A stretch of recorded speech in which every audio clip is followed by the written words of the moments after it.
Hey, I hope you guys are doing great and you're blessed. Everyone that will get this video, I hope you're doing great and you're awesome as well.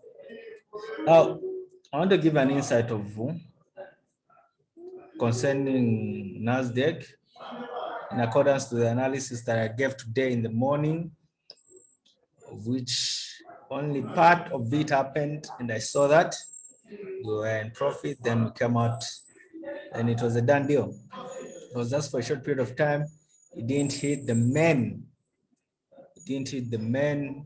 area of interest that we aimed for. But anyway, we got something out of it. So for those that didn't see why Nasdaq decided to move up, these are my screens. This is what my screens are showing. Okay, so today in the morning, I actually gave this analysis concerning Nasdaq. So we had a trend line here. Okay, we had this trend line, and it was actually observed. So what happened today was this. After this trend line was broken, after the trend line was broken by yesterday's move, okay, after the trend line was broken by yesterday's move, I'm looking for something that is so bright. Now, so after the trend line was broken by yesterday's move, expected Nasdaq to move up, then continue falling again, which Nasdaq did that. It went up, then it had to fall from here, just this point here. Now, for those of you that didn't see it or didn't trade it, here are some of the reasons what happened. So, starting from here, if you look at this, okay, this formation that was formed, it's actually an information in the 4-hour time frame. So from here, Nasdaq created this information, which is a wink. You know that. So this was an information that was created. Then after an information, you expect a retest, then a fall. Okay. So if you want to see that what I'm saying is really true, let me just take this in 4-hour time frame, okay, so that you see what I'm actually trying to say or put across here. This is what I mean.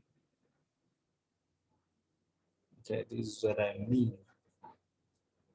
So for you to identify a line chart, you just need this. You just need this. For you to identify that this was a line chart, this is what you actually need. So after yesterday, Nasdaq made those awesome moves. Okay, look at this. Look at this. Look at this formation that Nasdaq actually made yesterday. After it drew off from here, found this resistance here, got rejected, came down, retested, then down it fell. So when you look at them in the candlestick, this was what was formed.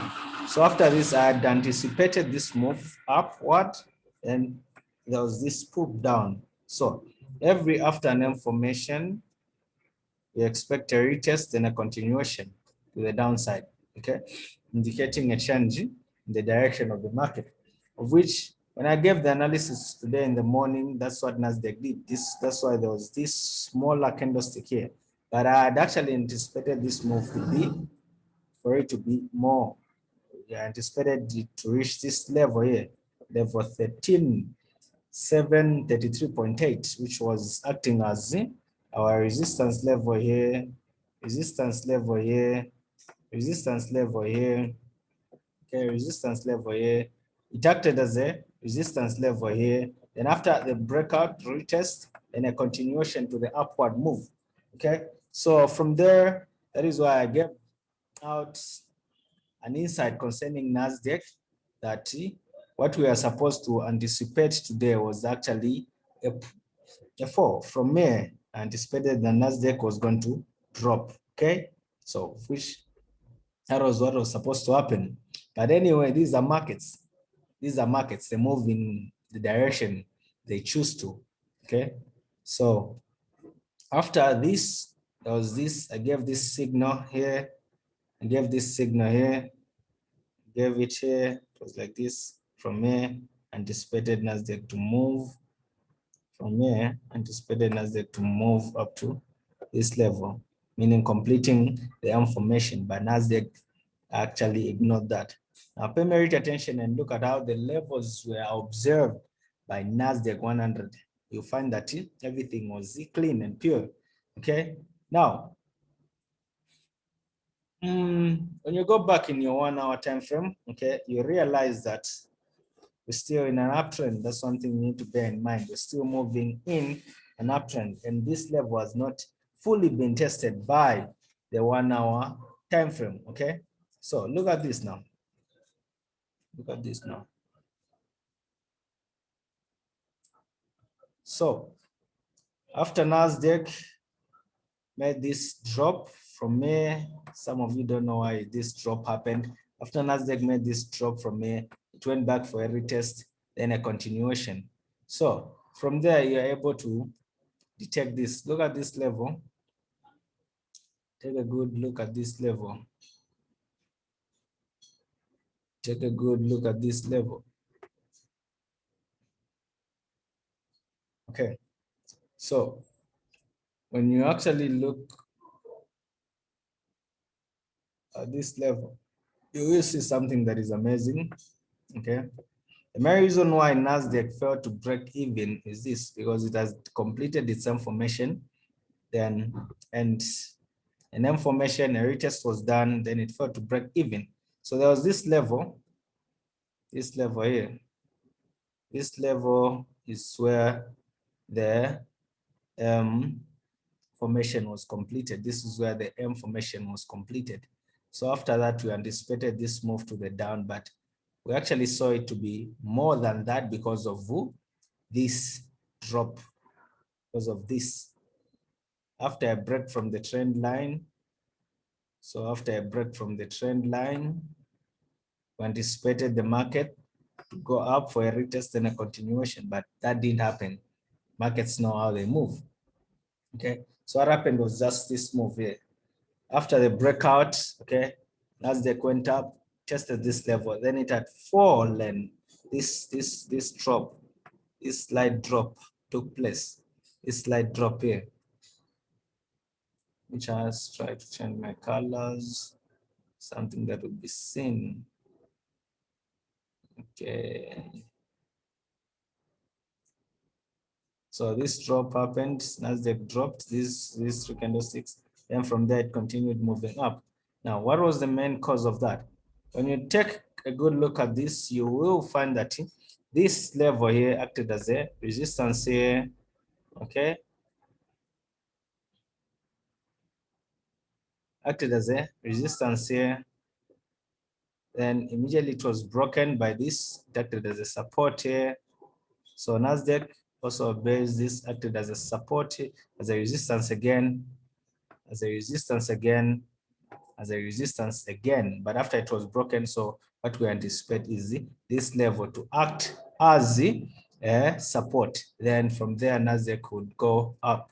So if Nasdaq could fail to break this level here, the green one, which is representing the 4-hour time frame, the green ones actually represent the 4-hour time frame. That's the resistance level. So this was a breakout that happened, okay? Then pam, it came down. So others might be wondering why, what caused Nasdaq to make that move? What actually caused Nasdaq to make that move? So when you take a good look at this, you will realize something, that Nasdaq was actually trying to obey the rules of the trend.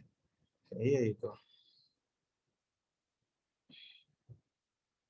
Nasdaq was just trying to obey the rules of the trend. So when you take a good look at this, you will see that Nasdaq tested this level, acting as our #1 test touch on the resistance C on the downward move. Okay, that was our #1 touch. Then #2 touch. This was our second touch.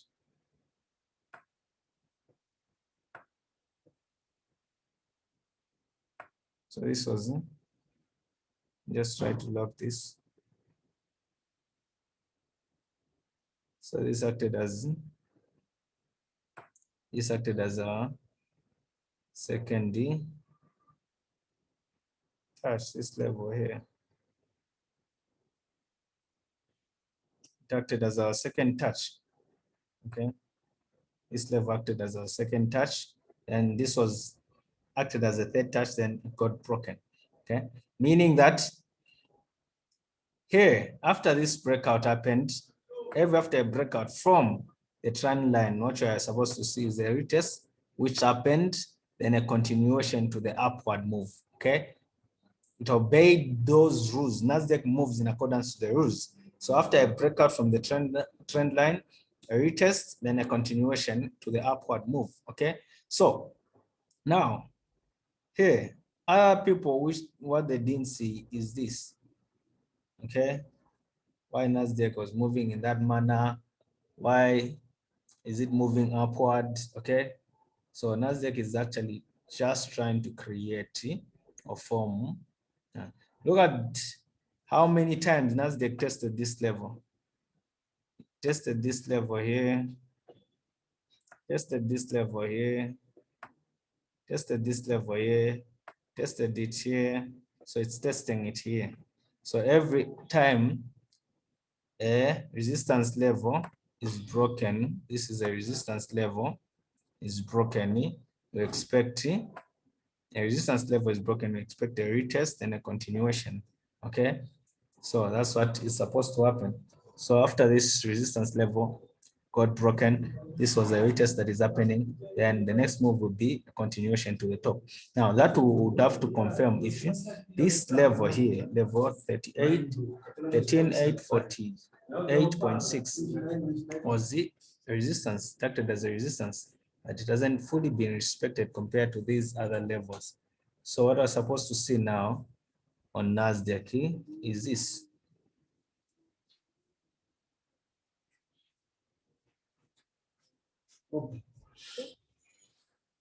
Supposed to see on Nasdaq is this. Let me just delete these. Delete these. Delete these. These.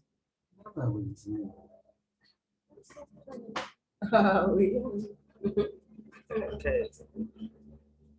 So the move that we're anticipating from Nasdaq to make is this. From here, if it fails, it respects this level, then to touch this level, up it goes. That's the next move to be anticipated by Nasdaq. Obeying this in the 4-hour time frame. Okay. Every after a breakout, okay. When you look at this, Nasdaq has actually formed the W formation. So every after a W formation, you expect a retest on this level, then a continuation to the top. Okay, so that's the next move that Nasdaq is actually or is about to make. So Nasdaq's next move is this. This is the next move Nasdaq is about to make. So there's a W formation, a retest, and a continuation to the top. That's the next move that Nasdaq is about to make. So how can you know which level Nasdaq will hit next? So simple, you can use your Fibonacci expansions to measure the level of which the ones that you can anticipate to find out which level Nasdaq is going to make next. Okay, so common level here to be found is this level here. Okay, so when you look at this level here, when you look at this level here, level 1.618, the Fibonacci expansion, this acted as a resistance here. It's acting as a resistance here. Okay, so if that move is made, then it will be pian. Okay, so the first, this became invalid after it failed to break even on this level. It had failed to break even on that level, so it became invalid. So that's Nasdaq Nasdaq's next move.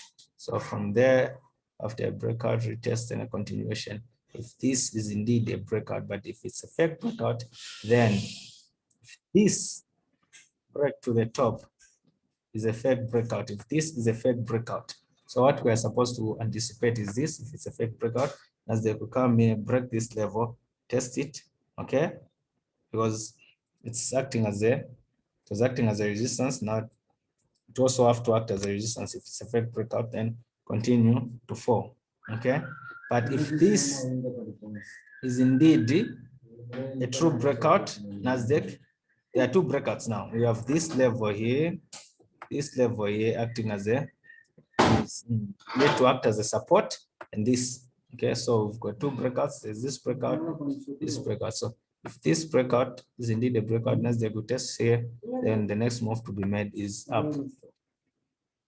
I hope you enjoy the video. Don't forget to subscribe. So Nasdaq's next move is an upward move. So anticipate that. So Nasdaq's next move is an upward move. It's just respecting those moves. Take a good look here, how Nasdaq was breaking higher highs and higher lows. Pay merit attention to that. That's Nasdaq's next move. So don't forget to subscribe to my YouTube channel, Ellis Miracle Jr. or Ellis JR98. Don't forget to subscribe and like for more awesome videos. Thank you.